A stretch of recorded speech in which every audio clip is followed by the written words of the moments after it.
Praise the lord.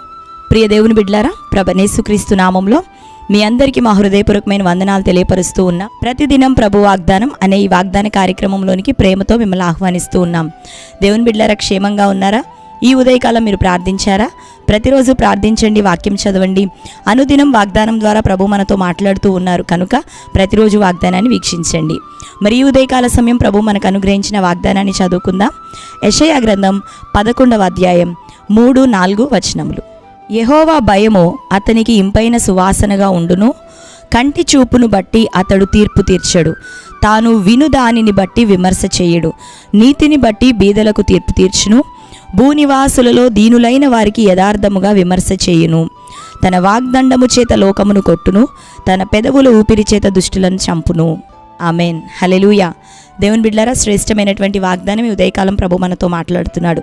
ఇది వాగ్దానమే కాక మరి నజరేయుడైన యేసుక్రీస్తు ప్రభు వారి జీవితంలో ఆయన నిమిత్తం రాయబడినటువంటి మాట, ప్రభు జీవితంలో నెరవేరిన కార్యం, ఇంకా మరి వారి రాకడల దినముల్లో అంత్యకాలంలో జరగబోయే తీర్పును గురించినటువంటి భవిష్యత్ కాల ప్రవచనం కూడా. అయితే ఈ ఉదయకాల సమయం దీనిని మనకి ప్రభు వాగ్దానంగా ఇస్తున్నారు. ఏలయనగా అంటే మరి దేవుని యొక్క దృష్టిలో ఇంపైనటువంటి సువాసనగా, దేవుని యొక్క దృష్టిలో ఆయనకి అనుకూలమైనటువంటి వారముగా మనం ఉండుటకు మరి దేవుని ఎడల భయభక్తులు కలిగి ఉండటమే మొట్టమొదటిగా మనం నేర్చుకోవలసినటువంటి విషయము మన అనుదిన ఆత్మీయ జీవితాలలో. యెహోవా భయము అతనికి ఇంపైన సువాసనగా ఉండును. దేవుని యందు భయభక్తులు కలిగి మనం జీవిస్తూ ఉన్నప్పుడు ఈ లోకంలో పాపం విషయమై జాగ్రత్త పడతాం, పరిశుద్ధత విషయమై ఇంకను అంతకంతకు మార్పు చెందుతూ ఉంటాం. మరి దేవుని యొక్క ఆత్మఫలములు ఫలించే విషయంలో సిద్ధపడుతూ ఉంటాం. శరీర కార్యములను విసర్జించుటకు ఇంకా మనం నేర్చుకుంటూ తర్ఫీదు పొందుతూ సాధకం చేయబడుతూ ఉంటాం. తద్వారా క్రమక్రమంగా క్రీస్తు యేసు స్వారూప్యంలోనికి నడిపించబడిన వారమై దేవుని నిమిత్తం ప్రతిష్ఠితమైన జనాంగంగా మనం చేయబడతాం. అదే మన పట్ల దేవుని యొక్క పిలుపు, మరి ఈ నిరీక్షణ. అయితే దేవుని బిడ్డలారా, మరి మనం చదువుకున్నాం కదా, ప్రభువైన యేసు ఆయనకి యెహోవా యందు భయభక్తులే, యెహోవా యందు భయమే దేవునికి ఇంపైన సువాసనగా ప్రభునందు కనబడుచు ఉంది. అంతేకాక మరి ప్రభు కంటి చూపుతో తీర్పు తీర్చేవాడు కాదు, నోటి మాటను బట్టియే, చెవులతో వినిన దానిని బట్టియే ఆయన మరి తీర్పు తీర్చే పరిస్థితి కాదట. కానీ ఆయన మరి దీనుల విషయమై న్యాయం తీర్చే దేవుడు. నీతిని బట్టి ఆయన బీదలకు తీర్పు తీర్చేవాడు. యథార్థతను బట్టి ఆయన మరి బీదలైన వారికి, దీనులైన వారికి విమర్శ చేసే దేవుడు. దేవుడు ఎవరినైనా తీర్పు తీరుస్తున్నారంటే అది ఉగ్రత నిమిత్తమనే కాదు, కానీ మన నీతి క్రియలు, మనం నీతి కలిగి జీవిస్తున్నప్పుడు, ప్రభు యందు భయభక్తులు కలిగి జీవిస్తూ ఉన్నప్పుడు ఆ నీతి ఫలాలు మన జీవితంలో దేవుడు మనకు అనుగ్రహిస్తాడు. కాబట్టి దేవుని అందరి భయభక్తులు కలిగి మనం జీవించటం ప్రాముఖ్యమైన విషయం. రెండోదిగా, తీర్పు తీర్చే ఆ స్వభావం మనలో మనం కలిగి ఉండొద్దు. వెలిచూపును బట్టి, కంటి చూపును బట్టి, మరి చెవితో విన్నదానిని బట్టి మాట్లాడేవారిగా మనం ఉండొద్దు. మరి ఇంకా ప్రభు దేనిని బట్టి తీర్పు తీరుస్తాడు అంటే నీతిని బట్టి, యథార్థతను బట్టి ఆయన దీనులకు, దీన మనస్సు కలిగిన వారికి, బీదలకు ఆయన న్యాయం తీరుస్తూ విమర్శ చేసే దేవుడు. వాగ్దండం చేత దుష్టులను కొట్టే దేవుడు. కనుక మనలో ఉన్న దుష్టత్వాన్ని తొలగించుకుందాం, మనలో ఉన్నటువంటి తీర్పు తీర్చే స్వభావాన్ని తొలగించుకుందాం, మనలో యెహోవా యందు భయభక్తులు నిలిచి ఉండినట్లుగా సాధకం చేయబడదాం. రెండోదిగా మరి దీనత్వాన్ని ధరించుకుందాం.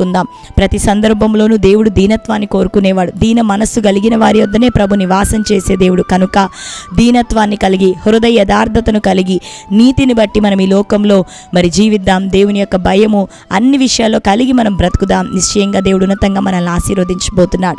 ఈరోజు ఒకవేళ నీతిని విసర్జించావేమో, యథార్థతను కోల్పోయావేమో, దీన మనస్సును ఒకవేళ కోల్పోయావేమో, ఒకవేళ ఇతరులకి తీర్పు తీర్చేటటువంటి శరీర స్వభావం మనలో మరి పొంగుచూ ఉన్నదేమో, ప్రభు పాదాలు పట్టుకుందాం. క్షమించయ్యా, నీవు తండ్రి అయిన దేవుని ఎదుట భయము కలిగి అది నీకు ఇంపైన సువాసనగా ఉన్నదని మాట్లాడుతున్నావు. ఈ రోజు నుండి మేమును నీ యందు భయభక్తులు కలిగి జీవిస్తాం ప్రభా.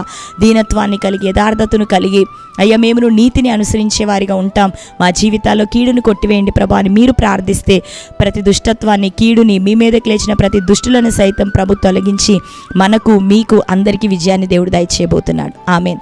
కనుక ప్రభువైన యేసుక్రీస్తు యొక్క గుణాతిశయములను ఈ దినం ప్రభు మనకి జ్ఞాపకం చేస్తూ ఉండగా మనం కూడా ఇట్టి గుణములను, ఇట్టి యొక్క అతిశయమును, ఇట్టి యొక్క కృపను పొందిన వారమే దేవునిలో ముందు కొనసాగుదాం. తద్వారా మీ ప్రవర్తన సరిచేయబడుతుండగా అన్ని విషయాల్లో మీకు దీవెన, ఆశీర్వాదం ప్రభు ఇచ్చునుగాక. ఆమేన్. ఈ సమయంలో అందరం కళ్ళు మూసుకుందాం. ప్రార్థన. థ్యాంక్ యూ హోలీ స్పిరిట్, నీకు వందనాలు ప్రభా. నీ యందు భయము కలిగి ఉండుట ప్రభా, ఇంపైన సువాసన నీవు, నీతిని బట్టి ప్రభా అయ్యా దీనులకు తీర్పు తీర్చేవాడననియు, యథార్థతను బట్టి ప్రభా అయ్యా మరి తండ్రి బీదలైన వారికి విమర్శ చేయు దేవుడనని మాట్లాడుచూ ఉన్నారు.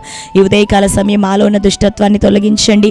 తీర్పు తీర్చు స్వభావం ఇంకను ప్రభా కంటి చూపుతోనే చెవితో వినిన దానిని బట్టే మాట్లాడే ఆ స్వభావం మాలోంచి తొలగించండి అయ్యా. ఈ ఉదయకాల సమయం నీ బిడ్డల జీవితాలలో నీ అందలి భయభక్తులను కలిగి ప్రభా ఇక జీవించుటకు సిద్ధపడుచుండగా ఈ ఉదయకాలం మొదలుకొని నీ సన్నిధి దూత వారికి తోడైండును గాక. వారిలో యథార్థతను దయచేయండి, నీతిని దయచేయండి, ఆత్మ ఫలములను దయచేయండి ప్రభా. దీన మనస్సు కలిగి నీ బిడ్డలు జీవిస్తుండగా దీన మనస్సు గల వారి యొద్ద ప్రభా నివాసం చేసేదనని సెలవిచ్చావు. నిశ్చయంగా మా యొద్ద మీరు నివాసం చేయండి, మాలోనికి రండి, మా గృహాల్లోనికి రండి. అద్భుతమైన కార్యం నీ బిడ్డలందరి జీవితాల్లో చేయమని ప్రార్థిస్తూ నానా విధమైన సమస్యలు, ఇరుకులు, ఇబ్బందులు ఈ ఉదయకాలం యేసునామములో తొలగిపోవును గాక. ప్రతి ఒక్కరిని మీరు దర్శించండి, ఆదరించండి, రోగులను స్వస్థపరచండి అయ్యా. చీకటి శక్తుల చేత పీడించబడుతున్న వారికి యేసునామములో విడుదల కలుగును గాక అయ్యా. ప్రతి విధమైన కోర్టు కేసులు, భూతాగాదాలు, నిరుద్యోగ స్థితి ఇటు వాటి అన్నిటి నుండి విడుదల రావాలి. మారు మనసు, రక్షణ కార్యం, ఆత్మఫలములు ఫలించే కృపను ప్రతి కుటుంబంలో ప్రతి బిడ్డకి దయచేయమని ప్రార్థిస్తూ అయ్యా బిడ్డలను మీ చేతులకు అప్పగిస్తూ ఉన్నాం. ప్రతి వారి అక్కర అవసరత యేసునామములో తీర్చబడును గాక. నీ బిడ్డలందరినీ మీ చేతులకు అప్పగిస్తూ ఈ దినం బర్త్డే, మ్యారేజ్, యానివర్సరీ సెలబ్రేట్ చేసుకుంటున్న బిడ్డలు అయ్యా నీ యథార్థతను కలిగి దీన మనస్సు కలిగి సంవత్సరం కొనసాగుతుండగా ఉన్నతమైన నీ ఆశీర్వాదం, నీ కృపను వారికి ధరింపచేయమని నీ చేతులకు వారిని అప్పగిస్తూ యేసునామములో ప్రార్థించి పొంది ఉంటున్నాం తండ్రి, ఆమేన్. Praise the lord. దేవుని బిడ్డలారా, మరి ఈ వాగ్దానం లైక్ చేయండి, అనేకులకు షేర్ చేయండి. తద్వారా దేవుడు మనల్ని ఇంకా దీవించి ఆశీర్వదించును గాక. ఆమేన్. Praise the lord.